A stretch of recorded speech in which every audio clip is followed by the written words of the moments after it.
আমাকে জব্দ করবার মতো কোনো মানুষ আজ অব্দি এই পৃথিবীতে জন্মায়নি। আমার অনিচ্ছায় তুমি এই বাড়িতে আবার ঢুকে পড়েছো ঠিকই, কিন্তু আমার জায়গা তুমি কোনোদিন নিতে পারবে না, কোনোদিনও না।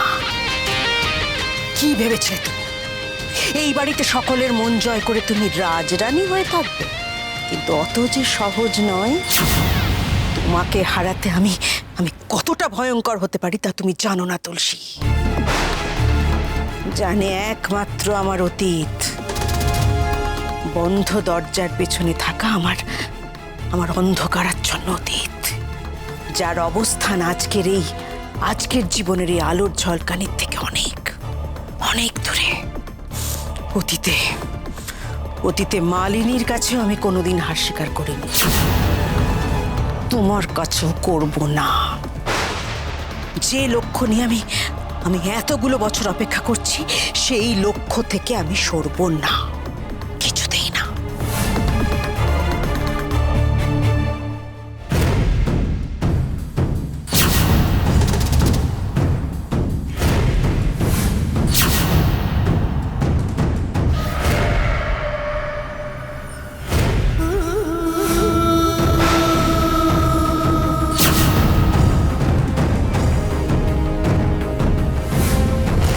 রমেশ,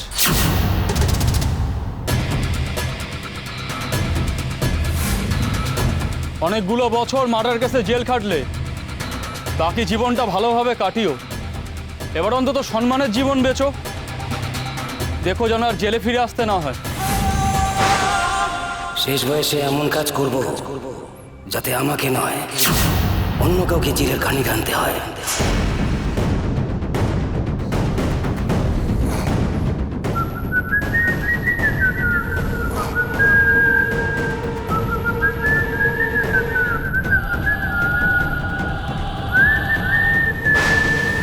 পরমা, পরমা, কি গো ডাকছো? আজকের দিনটা বড় স্বস্তির। পরমা, এই জামাইবাবু, আজকে আপনি বেশ খুশি মনে হচ্ছে। জামাইবাবু, এগেইন ইউ মিনিস্টার, রাইট? মন্ত্রিত্ব ফিরে পাওয়াটা বড় কথা নয়, বড় কথা হলো আমার পার্টির লোকজন আমাকে আবার ভরসা করছে, আমাকে বিশ্বাস করছে।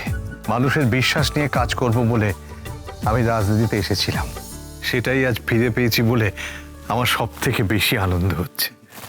ঋষিকেশ, তুমি খুশি হলেই আমরা খুশি, তোমার শান্তিতেই আমাদের শান্তি। অনেক ধকল গেছে, যাও গিয়ে রেস্ট নাও, আমি চা পাঠিয়ে দেওয়ার ব্যবস্থা করছি।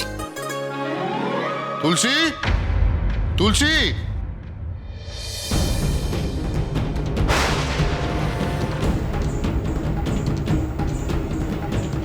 একে রামের রক্ষে নেই, তা সুগ্রীব দোষর। যেই তুলসী এই বাড়িতে এসে পড়লো, অমনি এরা দল বেঁধে চলে গেল। নমস্কার মন্ত্রীমশাই।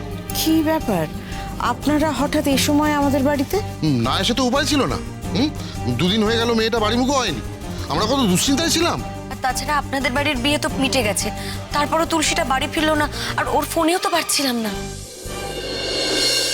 এ কি তিতির? ও, তোমরা কখন এলে? এই জাস্ট এখনই। আসলে আমরা দিদিকে বাড়ি নিয়ে যেতে এসেছি। সত্যি যদি বাড়ি নিয়ে যাও তাহলে সব থেকে ভালো হয়, কিন্তু তুলসী যা মেয়ে, ও এখন সহজে এই বাড়ি ছাড়বে বলে তো মনে হয় না। মন্ত্রীমশাই বলছিলাম তুলসীকে একবার ডেকে দিন, পরশু থেকে কোনো কথাই হয়নি। ঝিলমিল, যাও তুলসীকে একবার ডেকে আনো।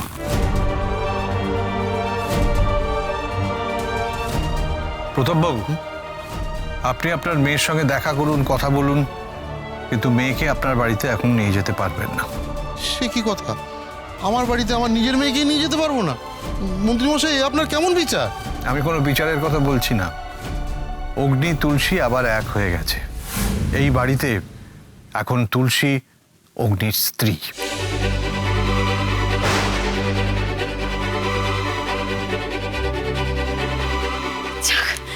ঠাকুর মুখ তুলে তাকিয়েছেন, এখন থেকে ঠাকুর ওদের সুখে রাখবেন, আর যেন ওদের কোনো অশান্তি না হয়। মা, বাবা, মা, তোমরা এসেছো? আচ্ছা মা তুলসী, তুই কি রে? তোর কোনো খোঁজ নেই, একটা ফোন করিস না। আবার এসে শুনি তোর আর অগ্নির মধ্যে নাকি সব ঠিকঠাক হয়ে গেছে। হ্যাঁ বাবা, আজ থেকে আমি এই বাড়িতেই থাকবো, আর কখনো কোথাও যাব না। না না, সেটা হতে পারে না, সম্ভব নাকি? কেন হবে না? আপনি কি চান স্বামী স্ত্রী আবার আলাদা হয়ে যাক? না না মন্ত্রী মশাই, এটা আমি বলতে চাইনি। থাক, আমি নতুন করে আপনার থেকে কিছু শুনতে চাই না। আমি সব জানি। তুলসী আর অগ্নির ওপর আপনি কম অত্যাচার করেননি। আপনার জেল হয়ে যেতে পারে, এটা খেয়াল রাখবেন। আপনি আমায় ভুল বুঝছেন মন্ত্রী মশাই। এই মা তুলসী, দেখ না, ভুল বুঝছেন আমাকে। বাবা তো কিছু ভুল বলেনি বাবা। অগ্নি আর আমাকে আলাদা করতে তো তুমি সত্যি কত কিছু করেছো। লিটেলদের দিয়ে অগ্নিকে মার খাইয়েছো, আমাকে ঘরের মধ্যে আটকে রেখেছিলে, আমাকে নাকি টাকা দিয়ে কিনে নেবে বলে অগ্নি আর আমার মধ্যে ভুল বোঝাবুঝির সৃষ্টি করেছো। এসব কথা বলতে গেলে আজকে সত্যি আমার মাথা হেট হয়ে যায়। আচ্ছা বাবা, তুমি একটা কথা সত্যি করে বলো তো, তুমি এই যে যা যা করেছো সেগুলো কি একজন বাবার কাজ নাকি একটা শত্রুর কাজ? তুলসী, এত বড় একটা কথা তুই আমায় বলতে পারলি? তুলসী তো কোনো ভুল কথা বলেনি। আমরা তো সাক্ষী আছি, দিদি সব কথা ঠিক বলছে। তুই চুপ কর। আমি যা করেছি আমার মেয়ের ভালোর জন্য করেছি। কিসের ভালো বলো তো? বাবা হয়ে এই ভালো মন্দের বিচার করলে? আসলে তা নয়, তুমি তোমার রাগ আর জেদ মেটানোর জন্য এসব করেছিলে, তুলসীর ভালো ভেবে নয়। তুমি চুপ করো। প্রতাপবাবু, মারধর করে রক্তপাত ঘটিয়ে কখনো কারোর ভালো হয় না। বাহ বাহ মন্ত্রী মশাই, সবাই মিলে একতরফা আমাকে বলে যাচ্ছে। একবার এই দিকটা ভাবুন। হ্যাঁ, আরে অগ্নি আর তুলসীর বিয়েই খেলাটা, এতে মাদারির খেলাকে হার মানিয়েছে। এক্ষুনি বলছে ওরা বিবাহিত, পরের মুহূর্তে বলছে ওদের মধ্যে কোনো সম্পর্ক নেই। আর এই নিয়ে তো যথেষ্ট লোক হাসাহাসি হয়েছে। তাছাড়া তুলসী আর অগ্নির বিয়েটা আইনত তো বৈধ নয়। যে সম্পর্কটা আইনি স্বীকৃতি পায়নি, সেই সম্পর্ক থেকে আমার মেয়ের ভবিষ্যৎ কিভাবে বলতে পারেন মন্ত্রী মশাই? হ্যাঁ, কথাটা আপনি ঠিকই বলেছেন। তুলসীর আর আমার বেটার বিয়েটা আইনত বৈধ নয়, তাই এভাবে ওদের দুজনের একসঙ্গে থাকাটা কি মেনে নেওয়া যায়? কেন মম? কেন মানায় না? সিঁদুর পরিয়ে বিয়ে করলেই তো তার স্বীকৃত বিয়ে। তারপরেও কেন আমাদের বিয়ে বৈধ নয়? ভাগ্নে, ব্যাপারটা অতটা সহজ নয়। আরে আইনে অনেক মার প্যাচ আছে, তুমি জানো না। সেই তো। আচ্ছা মন্ত্রী মশাই, এবার আপনিই বলে দিন তো আমাদের কি করা উচিত। ওরা একে অপরকে মন থেকে মেনে নিয়ে বিয়ে করেছে। ওদের সম্পর্ককে যদি ওরা আইনি বাঁধনে আরো মজবুত করতে চায় তাহলে রেজিস্ট্রি করে নিতে পারে, ব্যাস। তাহলে আর কোনো সমস্যা নেই। আশা করি আপনার উত্তর আপনি পেয়ে গেছেন, এবার আপনি আসতে পারেন।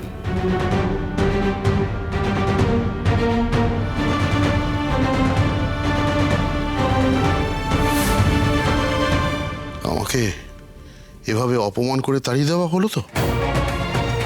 ঠিক আছে, আমার এখানে আসাটাই উচিত হয়নি।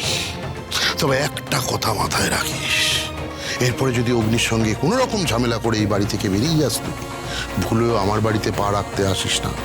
আগের বার তোকে আমার বাড়িতে জায়গা দিয়ে আমি ভুল করেছি, কিন্তু আর সেই ভুল আমি করব না। ওই বাড়ির দরজা তোর জন্য বন্ধ।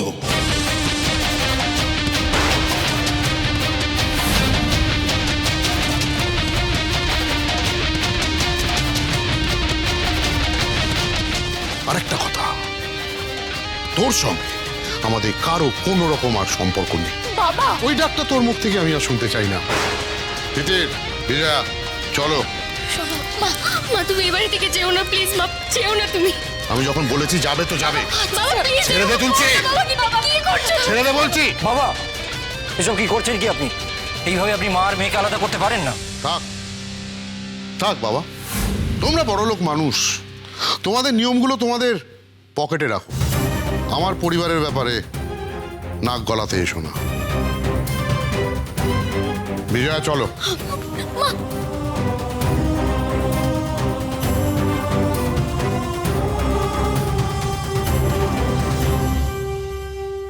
বৌদি ভাইয়ের সঙ্গে তিতিরদের যদি কোনো যোগাযোগই না থাকে তাহলে ওর সঙ্গে আমি দেখা করব কিভাবে? তিতির তো আর এই বাড়িতে আসবে না। ডেরাম আবার তুলসী পাতাটা আমাদের হাউজের কুল কন্ডিশনটাকে হটেশ কন্ডিশন করে দিল।